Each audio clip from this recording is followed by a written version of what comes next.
Last class में हम लोगों ने डिस्कस किया था कि मैट्रिक्स क्या है, और उसका मैंने स्टोरी भी बताया था कि कैसे मैट्रिक्स बनता है और क्यों सीन में आया मैट्रिक्स। तो you know, matrix is a rectangular array of arrangement of numbers और वेरिएबल्स। यही मैंने बताया था कि जब बहुत सारे नंबर और वेरिएबल्स को हम लोग रेक्टेंगुलर फॉर्म में रख देते हैं तो उसे ही मैट्रिक्स कहते हैं। और यह भी मैंने बताया था कि देखो, मैट्रिक्स जो है इस तरह से भी और इस तरह से भी हम लोग लिखते हैं, लेकिन जब पहले लाइन लिखा गया था तो वो रेक्टेंगुलर फॉर्म में लिखा गया था, इसलिए उसके डेफिनेशन में रेक्टेंगुलर एरे वर्ड है। क्लियर है?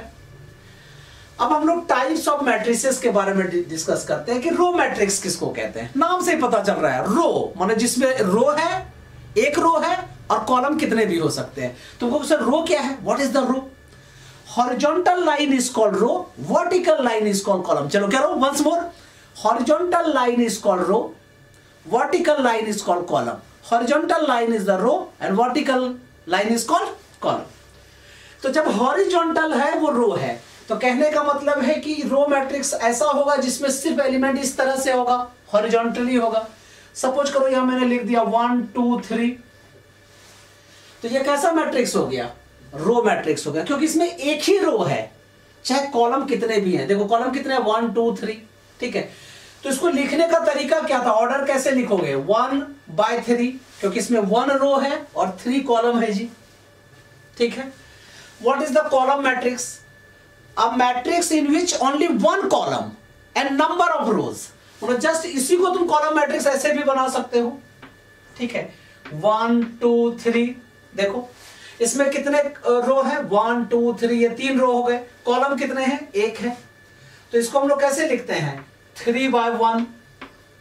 हमेशा कॉलम मैट्रिक्स में पहला जो नंबर होगा वो ज्यादा होगा। ठीक है, और रो मैट्रिक्स में क्या होगा? बाद वाला ज्यादा होगा, मतलब कॉलम की नंबर जो है वो ज्यादा होगी। तुम कहोगे सर क्यों 1/1 रो मैट्रिक्स नहीं हो सकता है क्या? कह सकते हैं, लेकिन वो उतना अच्छा नहीं है। रेक्टेंगुलर मैट्रिक्स किसको कहते हैं? जो रेक्टेंगल के फॉर्म में रहे। कहने का मतलब क्या है? जैसे मान लो एक मैट्रिक्स है 2/3 का, इसको रेक्टेंगुलर मैट्रिक्स कह सकते हैं। जैसे मान लो ऐसे लिया मैंने ABCDEF, you know, this is rectangular matrix. Why? Because there are the 2 rows and 3 columns. What is square matrix?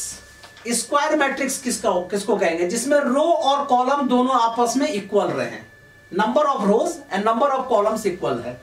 जैसे सपोज कीजिए यहां मैंने लिख दिया 2 3 4 5 6 7 8 9 10। ठीक है, अब इसमें देखिए 3 रो है और 3 कॉलम है, 3/3 है, तो इसलिए इसको स्क्वायर मैट्रिक्स कहते हैं। मतलब जितने नंबर ऑफ रोज होंगे उतने ही नंबर ऑफ कॉलम्स होंगे जी। What is the zero matrix? In which all elements are zero. देखो ये सपोज करो ये 0 0 0 0 0 0। ठीक है, ये 3/3 का जीरो मैट्रिक्स है। तुम कहोगे सर 2/2 का भी हो सकता है। यस, ये 2/2 का जीरो मैट्रिक्स है। ये 1/1 का जीरो मैट्रिक्स है।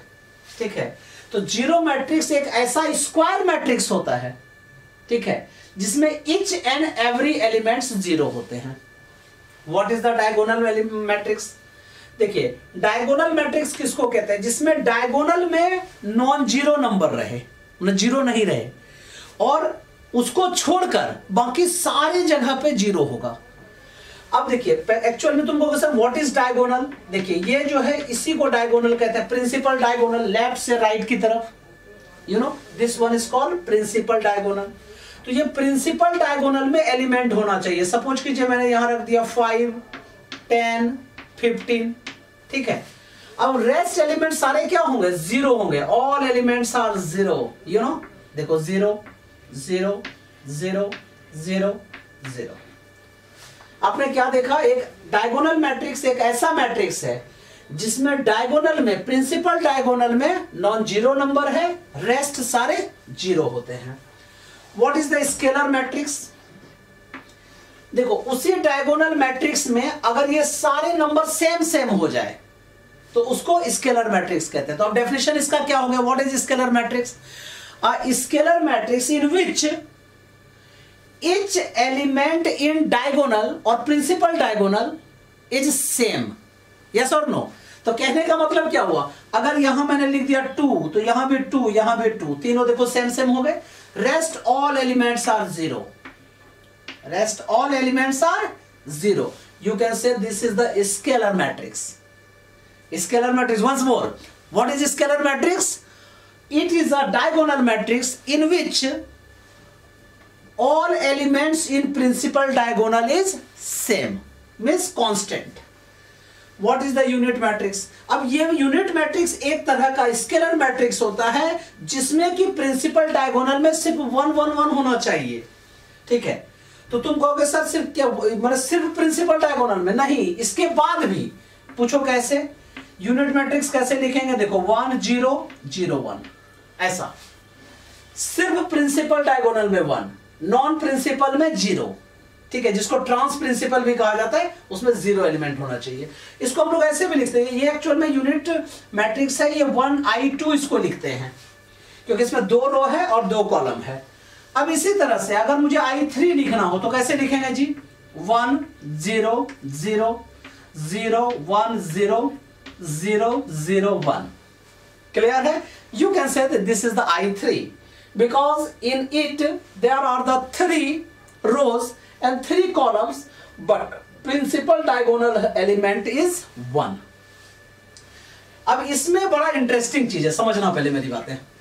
नाम क्या है, अपर ट्रायंगुलर मैट्रिक्स. फिर दूसरा क्या हुआ, लोअर ट्रायंगुलर मैट्रिक्स. देखो अपर, अपर का मतलब ऊंचा होता है ना, लेकिन उल्टा ले लो, मतलब इसके लिए याद रखना है नाम बड़े और दर्शन छोटे. ठीक है, अपर बोला जा रहा है लेकिन उसमें लोअर को काउंट करना है. कैसे, देखिए सपोज करो मैंने एक 3x3 का मैट्रिक्स बनाया. अब यहां पे एक एलिमेंट मैंने रख दिया 1, यहां रख दिया 5, यहां रख दिया मैंने 10. ठीक है, अब यहां पे जो एलिमेंट होगा, ठीक है, सपोज कीजिए ये है 0, ये है 0, ये है 0. अब रेस्ट सारे एलिमेंट को ऐसे लिख दीजिए 4 6 8 इस तरह से. जरा इस मैट्रिक्स को गौर करके देखो, लोअर साइड में यहां पे अगर ऐसे करोगे तो ट्राइंगल बन रहा होगा. देखो यहां पे क्या बन रहा है, ट्राइंगल टाइप का बन रहा है, 0 0 0 का ट्राइंगल बन रहा है. तो अपर ट्राइंगुलर मैट्रिक्स का डेफिनेशन क्या हो गया कि एक ऐसा मैट्रिक्स जिसमें लोअर ट्राइंगल में 0 0 0 बनना चाहिए. और ये सब अभी मैं सिर्फ डेफिनेशन बता रहा हूं, फिर इसको टेक्निकली भी मैं लिखूंगा कि इसको कैसे AIJ फॉर्म में लिखा जाता है, I ग्रेटर देन 0 होना चाहिए या J इक्वल टू 0 होना चाहिए. सब सारी बातें हम लोग इसके बाद करने वाले हैं. तो पहले इसको समझ लो अच्छा से कि अपर ट्रायंगुलर मैट्रिक्स क्या है, जिसमें लोअर में सारे एलिमेंट 0 होने चाहिए. तुम कहोगे sir what is the lower triangular matrix. यहां पे देखो, यहां 0, ये 0 और ये 0 होना चाहिए, और रेस्ट एलिमेंट कुछ भी रख दीजिए. ठीक है, एक हमेशा एक पैटर्न से होता है, लेकिन ये ऐसा नहीं कि कुछ भी आप रख दें. ठीक है, देखो यहां पे अपर साइड में ट्राइंगल बन रहा है, 0 का ट्राइंगल बन रहा है, इसको क्या बोलोगे, लोअर ट्रायंगुलर मैट्रिक्स. फिर से देखिए once more, this is called lower triangular matrix. नाम है उसका लोअर, लेकिन 0 कहां बन रहा है, अपर में. ये इसमें 0 का ट्रायंगल कहां है, नीचे लोअर साइड में, लेकिन ये अपर नाम है इसका. तो you know this one is the upper triangular matrix and you know this one is the lower triangular matrix. अब हम लोग डिस्कस करते हैं कि इसको IJ के फॉर्म में टेक्निकली कैसे लिखेंगे हम लोग.